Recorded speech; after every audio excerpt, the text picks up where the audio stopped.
Olá, alunos. Bem-vindos à segunda revisão, a revisão da N2 aí, da disciplina EAD Metodologia de Ensino de Educação Física. Lá no primeiro momento na revisão da N1, a gente estudou principalmente o aspecto cronológico, né, da questão metodológica. A gente finalizou lá com alguns tipos de abordagem, né, que estão contidos lá no material de apoio. E depois daquele trabalho cronológico que a gente fez, aquele resumo histórico, né, ou toda a contextualização histórica, a gente vem agora para esse segundo momento que tange aí mais os diferentes aspectos de algumas abordagens, né? É importante já deixar claro agora no início que são várias abordagens e métodos existentes para o ensino da educação física, e esses métodos são transversais a outros currículos ou disciplinas, tudo bem? Então, eu utilizarei aí algumas abordagens que nós veremos aí, por exemplo, o construtivismo, não só na educação física, mas em outros currículos, outras disciplinas, né? E essas abordagens vêm trazer aí um alicerce, esses diferentes tipos de abordagem, eles vêm trazer um alicerce para para nossa, né, didática, a nossa forma de ensinar a educação física, né? E é importante a gente é importante e brilhante assim, a gente ter esse ato, né? Esse essa questão reflexiva e duvidosa até de como ensinar, de que forma ensinar e qual é a melhor forma, né? Porque essa questão reflexiva e esse ato e essa lacuna que existe na nossa área faz a gente evoluir cada vez mais, né? Então, como a gente viu lá na revisão da N1, né? Lá na década de 70 aí, com toda aquela revolução em relação à nossa área aí, na educação física escolar, né? Mas a revolução na nossa área, e isso refletiu-se na educação física escolar. Então, ao final da década de 70, principalmente, né? Ficou claro que a educação física tinha que ter um corpo aí mais amplo, e tinha uma possibilidade de crescimento muito grande aí. Principalmente pensando aí, turma, no desenvolvimento, né, dos seres humanos. Então, pensando em educação física, nessa parte aí de desenvolvimento, né, não só ao reducionismo esportista, né, ou esportivista. E aí que surgem aí algumas abordagens ou conceitos ou tendências, né, na educação física, né? Umas bem estruturadas e fundamentadas como o construtivismo de Piaget e a abordagem desenvolvimentista de Freud, mas outros são aí tendências, né? E inclinações, podemos dizer assim, que a gente vai tentar discorrer, né? Nós não vamos discorrer sobre todas essas, até por não ter tempo hábil para isso, mas a gente tem que discorrer sobre as mais importantes, né? Então deixei até linkado algumas importantes aí que a gente vai discorrer, mas todas essas são abordagens, né? Se vocês forem aí questionados, tudo bem? Todas essas são abordagens, né? Eu linkei, destaquei algumas importantes aí que eu acho legal a gente discorrer, beleza? Então, mas para que, né, meu, que servem essas abordagens, né? Como eu estava falando lá no começo, beleza? A gente até discutiu na live aí, né, da outra vez, na nossa revisão lá para a prova, sobre o tal dos padrões, né? Mas olha, como é que eu trabalho, né? Existe um padrão, né? E existe muita coisa que serve como diretriz, né? Vamos deixar claro que nós não somos de uma área exata, né? Nós somos de uma área humana, biológica, filosófica até. Então, é, a gente precisa de referências, sim, diretrizes, né? Eixos aí, alicerce, para discorrer sobre educação física na escola. Beleza. Mas, talvez um padrão fixo que você use não seja o mais apropriado pensando em ciências humanas e biológicas, tudo bem? Então, essas abordagens elas fornecem focos de análise e modelos de compreensão diversos sobre nossa área. Algumas podem até, como eu falei, né, no slide anterior, pode ser interpretada aí como uma complementar até, né? Mas o mais importante, galera, que eu falei isso na revisão já da N1. Nenhuma delas aí, desculpem o grifado aí meio tortinho, pode gozar do status de ser a mais verdadeira ou única. Tudo bem? Talvez até a fusão de algumas vão trazer uma ideia legal aí de abordagem para vocês trabalharem. Bom, isso vocês vão lembrar aí do último encontro, da última revisão, da contextualização histórica, né? Então, sabe-se aí que entre 41 e 54, a utilização do esporte no âmbito escolar aí, né, iniciou. E nesse mesmo período, a educação física deixa de ser dita como instrução militar, né? Mas assim, vamos deixar claro que nada aconteceu de repente, né? E a partir de hoje, não é mais uma instrução limitar, né? Mas esse espectro e essa característica e essa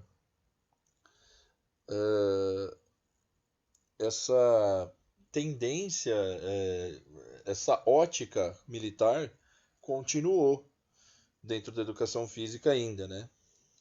E aí, a gente deve destacar a utilização do esporte entre 55 e 60 através aí do método de educação física generalizada, né? Então, aí ele coloca algumas características aí dessa fase, os princípios do esporte aí, eficiência, produtividade, racionalidade, competição, começam a fazer a parte do conteúdo das escolas aí na educação física, né? Pensando no esporte, tá, galera?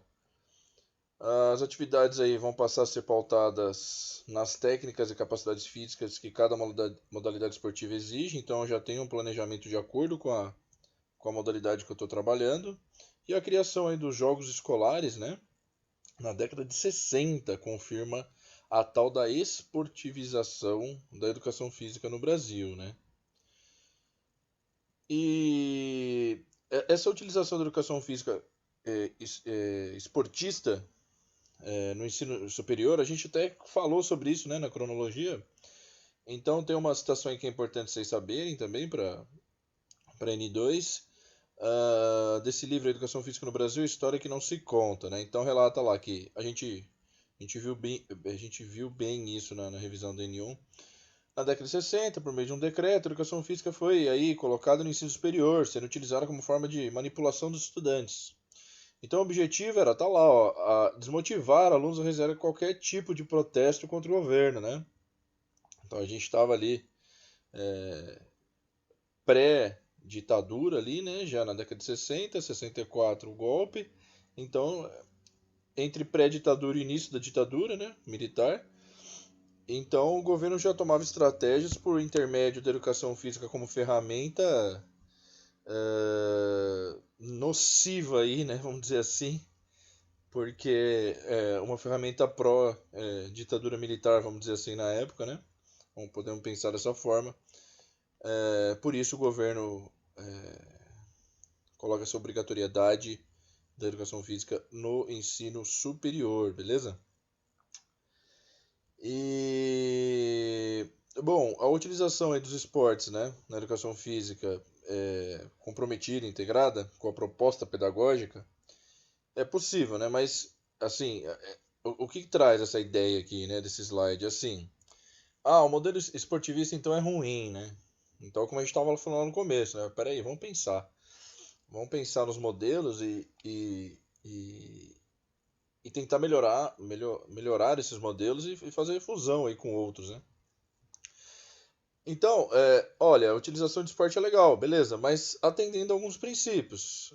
Por exemplo, respeitar princípios como o de inclusão e o respeito às diversidades, que a gente sabe, a gente até discorreu um pouquinho disso na outra revisão, que é, uma coisa assim clara quando a gente lê no papel isso, né?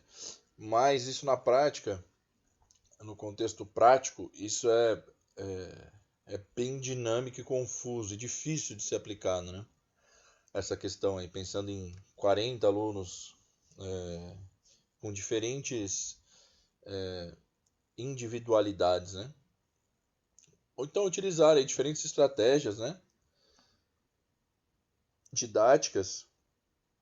Isso aqui traz um pouco a ideia construtivista, né? Então aqui poderíamos até fazer um link com o construtivismo para você aplicar esse esporte, né?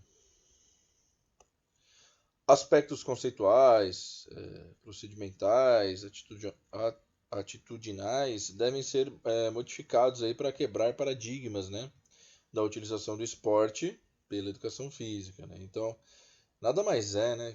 Tudo que ele está falando aqui é pensar nesse esporte com um caráter um pouquinho mais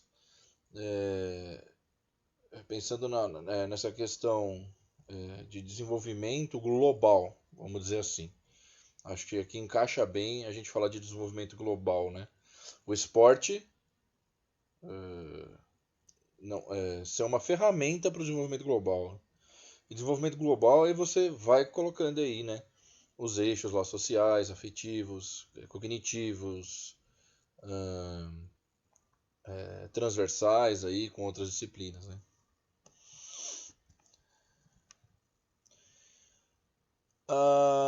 E aí a gente fala aí dessa abordagem desenvolvimentista, né? E essa abordagem aí é principalmente alicerçada aí por Freud et al. E é a ideia aí que existe um momento adequado para o ensino e aquisição de habilidades. Então a gente sabe aí que Freud, estudando os filhos, né? Tem alguns livros aí, alguns não muitos livros aí que tratam essa questão desenvolvimentista e freudiana. Ele tentou ali separar, né, essas fases de desenvolvimento, né? E aí existe um momento, então, de acordo com essa abordagem, adequado para o ensino e aquisição de algumas habilidades, né? E aí, galera, a gente podia abrir esse leque e falar sobre as fases sensíveis de habilidades para cada idade, né? Aquele material didático que eu deixei, se não me engano, foi com o Zé, que eu deixei lá com vocês. Ali vocês vão achar algumas coisas bem pertinentes aí para quem trabalha com a prática de educação física escolar, tá bom? E aí trata também ali, né, que essa abordagem tem esses autores aí como os principais defensores, né, dela. E aí, né, os três estágios principais para explicar como se processa a aprendizagem segundo esta abordagem são o estágio cognitivo, o associativo e o autônomo, né? E é bem claro assim o que cada um propõe, né? Esse estágio cognitivo apresenta-se aí uma elevada quantidade de erros, um desempenho inconsistente. Essa parte desse estágio associativo, então, é quando, vamos dizer, quimicamente, esse indivíduo começa a fazer as devidas sinapses neuronais, né? Os erros são menos frequentes e grosseiros e ele é capaz de de conseguir aí detectar os próprios erros e se concentrar no refinamento dessa associação. E o terceiro estágio, autônomo, como o nome já diz, né? Ou automático, podemos dizer assim, ocorre após muita prática, né? E essa execução vai se tornar automática e esse discente ou aprendiz já não precisa de tantos feedbacks do professor, né? É interessante a gente fazer alguns exemplos aqui nessa parte, né? Porque, por exemplo, o estágio cognitivo, associativo e autônomo, vamos pensar nesse teu aluno aprendendo qualquer gesto motor aí, beleza? Então você vai eleger aí algum gesto motor, por exemplo, uma flexão de braço. No estágio cognitivo, esse aluno vai ter vários erros aí de controle motor, de consciência corporal. No estágio associativo, você vai dar menos feedbacks, né? Esse aluno já vai estar percebendo alguns feedbacks que você deu lá no estágio cognitivo. E no autônomo, ele realmente aprendeu, por exemplo, esse movimento de flexão de braço, esse movimento simples que eu estou dando para vocês. Então é mais ou menos isso, esses estágios, né? E pensando nessa questão aí de desenvolvimento motor, né? Ele coloca as fases, é legal vocês saberem os diferentes tipos de fases que a gente tem nessa abordagem desenvolvimentista. São elas motora reflexiva, motora rudimentar, motora fundamental e motora especializada, né? E lá na reflexiva, esse controle, quando ele fala controle subcortical, ele está falando aí de regiões do encéfalo, do seu cérebro, que não convém também a gente aprofundar agora, mas que servem como base aí para o desenvolvimento motor, né? A rudimentar, esses movimentos passam a ser mais voluntários. Fundamental, padrões de movimentos, estabilizadores, né? Locomotores, a execução combinada de alguns movimentos, e a especializada, que é um refinamento e aumento de complexidade, né? Algumas ações pedagógicas são importantes para a aplicabilidade desenvolvimentista, beleza? Escolha de objetivos. Aí, quando você estiver montando seu plano de aula, você tem que levar em consideração as fases do desenvolvimento motor. E já tem literatura, turma, tanto com esse espectro desenvolvimentista ou não, falando de desenvolvimento motor aí, fase sensível, de habilidade e capacidade, né? Não é a ideia dessa disciplina, a gente está falando de metodologia. Então, métodos existentes, né? Então, a gente não está falando de desenvolvimento motor, mas existe, galera. Se vocês já não tiveram, vocês vão ter uma boa análise e noção dessas fases sensíveis aí que até foram levantadas na última revisão, aí, que foi um bate-papo muito bom, inclusive. Que ação pedagógica a mais? Escolher corretamente informações relevantes para a execução de tarefas, demonstração de tarefas. Então, diferente do construtivismo, o desenvolvimentista ele coloca aí a demonstração de tarefas como um facilitador da instrução. E o feedback, né? O que é o feedback aí dado pelo professor ao aluno, que vai fornecer importantes informações com relação às mudanças que o aluno necessita introduzir no seu plano motor, para que na próxima tentativa a diferença entre o desejado e o manifestado seja próxima de zero. Então, a abordagem desenvolvimentista, galera, ela tem, na minha... eu tô dando opinião, ela pode ter, dependendo da tua mão, ela pode ter um caráter mecanicista, assim, né? Pode-se dizer assim. Ou seja, eu tenho a fase X, olha, de 2 a 5 anos acontece isso, e esses são os movimentos que eu espero que que aconteçam, desculpe. E talvez eu tenha aí dependendo de como você, dependendo da sua mão aí, da sua didática, você pode ter um espectro mecanicista, beleza? E o processo aí, né, de transferência de aprendizagem aí pelo modelo desenvolvimentista, tem alguns pontos aí, então, ó, geralmente definida como a influência da experiência anterior para a aquisição de novas habilidades. Conhecer essa experiência anterior é pertinente na determinação do sequenciamento de ações definidas pelo professor. E a ciência de que a transferência pode ser positiva, quando facilita a aquisição de novas habilidades. Desculpem. Ou negativa, quando interfere negativamente na aquisição de novas habilidades. Aqui, ó, faltou falar em relação a esse feedback, da importância do reforço positivo e negativo, né? Que a psicologia chama dessa forma. Que são, assim, o reforço positivo, que nada mais é do que um elogio não demagogo,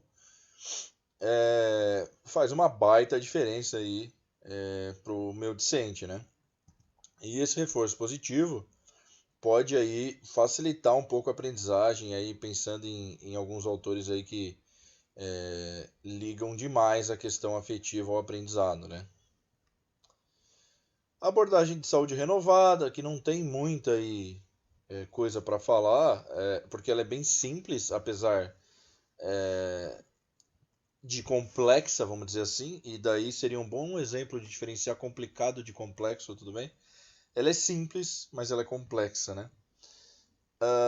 Então a saúde renovada é uma abordagem que coloca aí a educação física como protagonista a essa questão de saúde. Ela ganha força aí, galera, principalmente pela epidemiologia aí de jovens e crianças obesas e sedentárias.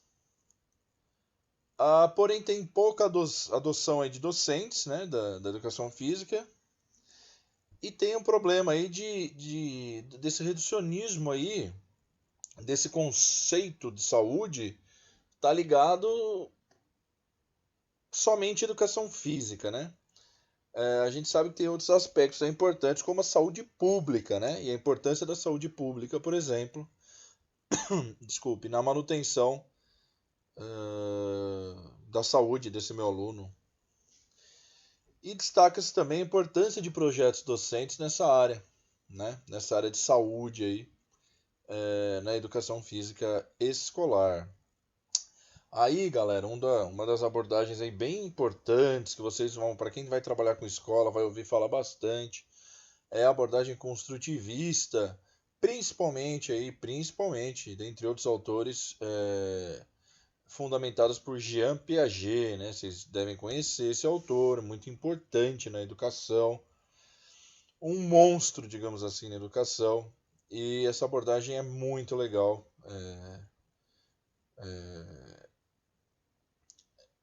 Tantas outras disciplinas. Existem escolas inteiras classificadas. Olha, aquela escola é construtivista, né? Lógico, quem sou eu para explicar aí para vocês o que é o construtivismo e quem foi Jean Piaget e a influência do construtivismo na aprendizagem? Eu não sou ninguém, mas vamos dar uma folheada aí no construtivismo, tudo bem? A ideia do construtivismo vem muito da interação do indivíduo com o meio, né? Porém, desculpem, aqui faltou um espaço, tá? Do não e não é.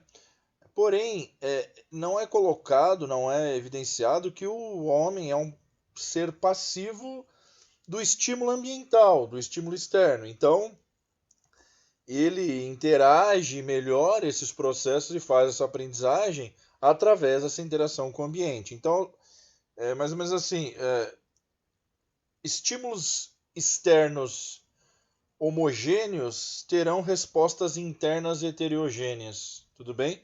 É mais ou menos isso. Mais informações sobre o construtivismo. As estratégias devem se desenvolver em direção às descobertas individuais. Suas estratégias. O professor é responsável pela orientação, deve fornecer resposta pronta. Vocês já vão começar a ver a diferença do construtivismo para o desenvolvimentista, beleza? O papel do aluno é essencialmente ativo. Deve experimentar, comparar, relacionar, analisar, levantar hipóteses, argumentar. Eu dei um exemplo na outra revisão de inventar um jogo, acho que vocês lembram, que era assim, bem construtivista.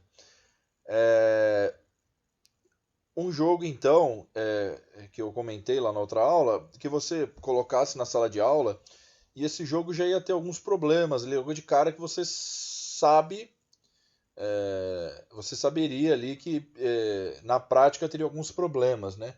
E algumas regras inacabadas, assim, entende? E olha como esses alunos vão experimentar, eles vão comparar, eles vão relacionar, eles vão analisar essas regras, esses problemas que estão acontecendo nesse jogo, eles vão levantar hipóteses e eles vão argumentar. Olha o fomento à criticidade que você tá levando esse aluno, né? O quanto de senso crítico você está fazendo esse aluno participar e levantar. E o quanto, por exemplo, aquele aluno, galera, que era o melhor chutador de bola da sala, vamos dizer assim. Então, do olhar mecanicista, tecnicista, era um ótimo atleta. E pensa lá no aluno todo descoordenado, né? E pensa na participação desse aluno descoordenado em levantar hipóteses e argumentar frente, às vezes, estou hipotetizando só para a gente ter um exemplo, né? Esse aluno mais atlético, não estou falando que ele não vai ter essa capacidade de argumentar, também vai ter, melhor ou pior, não sei, mas vai ter também. Mas o quanto alunos não ditos aí, né, erroneamente como bons na educação física, vamos pensar assim, principalmente no espectro físico, reducionismo aí, espectro físico, o quanto esses alunos vão ser participativos agora, beleza? Diferentes modelos de execução de tarefa, né? A ideia de espelho deve ser desconsiderada. Olha a diferença já para o desenvolvimentista, né? Então, olha, eu mostro, você faz até ficar bom. E aqui? Aqui o professor é intermediário, galera. Então, olha só, igual eu falei da outra vez, né? Que bagunça que vai ser essa aula? Que bagunça que vai ser essa aula. E é dessa forma que o construtivismo age, e é uma abordagem muito importante da educação, desses alunos terem esse senso crítico de olhar, resolver problemas, né? E, segundo os autores, aí, os resultados são bem melhores comparados com essa abordagem aí em espelho, beleza? Que mais do construtivismo, né? Principalmente esses três eixos é importante vocês saberem, tá? No processo de ensino-aprendizagem, a assimilação, que o indivíduo escolhe elementos e incorpora, a acomodação, que ele pega, ele organiza, ele modifica e ele recebe novos elementos, e o equilíbrio, que está bem relacionado com a acomodação. Então, quando essa acomodação tende a desequilibrar, existe essa terceira fase de equilíbrio organizacional, principalmente. De abordagens críticas e acríticas, se vocês forem questionados, é bem o papo que a gente já falou tanto, né? As acríticas são principalmente as mecanicistas e as críticas são as reflexivas. Então, abordagens acríticas são abordagens muitas vezes reducionistas ao esporte, ao espectro físico de condicionamento físico, e as reflexivas aí um bom exemplo é o construtivismo, né? A abordagem histórico-crítica, ela tem os pilares aí, importante vocês saberem também, de psicologia histórico-cultural, que pensa aí que nós não nascemos homens, mas nós nascemos com as ferramentas para sermos homens, por expressão genética e tudo mais, mas é a interação com o ambiente que vai fazer de nós homens. E o outro pilar é o materialismo histórico dialético, que é o mundo como ele é, né? Essa é a visão histórico-crítica. A zona de desenvolvimento proximal tenta explicar a fase de desenvolvimento aí de aprendizagem. Então, é o saber atual, que você já tem, a mediação e o saber ao ser alcançado. Essa é a visão, a abordagem histórico-crítica. E esse processo de aprendizagem, ele coloca que é dividido em fase social inicial, problematização, a parte instrumental disso, para eu conseguir vencer isso. Esse termo que ele coloca como catarse ou catarse, que seria o aprender, vamos dizer assim, vamos dizer dessa forma, e essa prática social final depois desse aprendizado, vamos dizer assim, tudo bem? A crítica emancipatória, como o nome já sugere, é uma abordagem de conhecer, reconhecer, problematizar, através de reflexões críticas. Ela traz, segundo os autores, o questionar não é inato, ele tem que ser estimulado. Por isso, talvez, a tendência dessa abordagem complementar, aí, ou principalmente uma visão mais complementar dessa abordagem, emancipatória, né? E traz aí as críticas ao ensino tradicional, como a gente já falou tanto do reducionismo esportivista, beleza?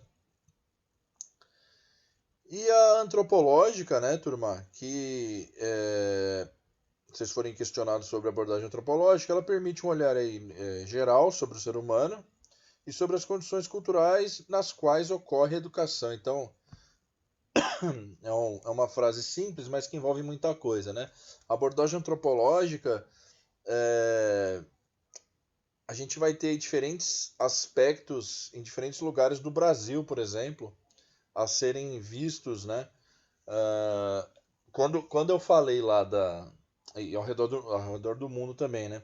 Quando eu falei lá, turma, dos PCNs, por exemplo, né? Dos planos curriculares nacionais, uma crítica aí que, claro que não somente eu, mas muita gente faz e estuda, é o tamanho do Brasil e a diferença antropológica mesmo, étnica, de raça, em diferentes regiões do Brasil, né? Por ser um país continental, né?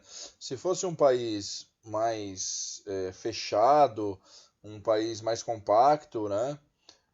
Menor, você poderia ter um plano educacional aí muito mais compacto também, mais direcionado. Mas a gente tem muita diferença, né? Muita diferença de uma região para outra. Então, apesar de a gente não ter tantas diretrizes aí tão fundamentadas assim, principalmente ainda na educação física, né? Em outros blocos a gente tem algo mais difundido. O que eu considero importante é a gente pensar, galera. Deixa eu só voltar aqui nas abordagens, né? É a gente pensar principalmente na ideia de fundir ou de juntar, vamos falar um português mais claro, algumas abordagens, né? Eu posso ter um espectro esportivista na minha abordagem? Eu posso. O espectro de saúde? Sim.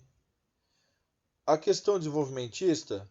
Sim. Até porque eu tenho fases mais sensíveis de aprendizagem de habilidades específicas. Beleza?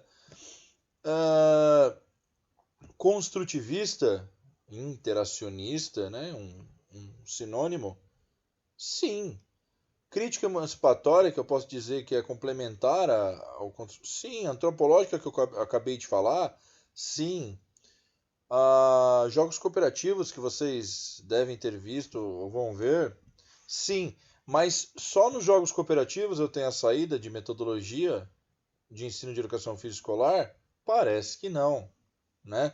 E tem muita gente, galera, vocês vão ver isso na prática, que adotam uma e tiram como uma verdade absoluta e usam aquilo para sempre, né? Os parâmetros curriculares, documentos aí advindos, oriundos do Ministério da Educação, sim. A psicomotricidade, que cresceu tanto dos anos 80 para cá, sim. O aspecto sociológico. Então, a gente tem que pegar essas abordagens, né? Essas metodologias e enriquecer a, a nossa forma, né, de agir. Claro, muitas vezes, se vocês entrarem em escolas aí que são oficialmente, né, usam aí uma abordagem específica, como uma escola construtivista, por exemplo, é, teremos aí algumas limitações, né? Talvez você não será permitido você trabalhar com outras abordagens, né? Mas de modo geral, principalmente na educação física, né, galera, que infelizmente ainda tem a direção, a coordenação não olha tanto pra gente assim, e não segura tanto a gente também, né? Então a gente às vezes até acaba tendo um pouco mais de liberdade por não amarrar tanto a gente pode criar eixos aí. Então, olha bem, né, esse quadro, galera, e reflitam aí, tudo bem? Um ano de educação física escolar pro quinto ano lá do ensino fundamental, será, galera? Será que tá divididinho?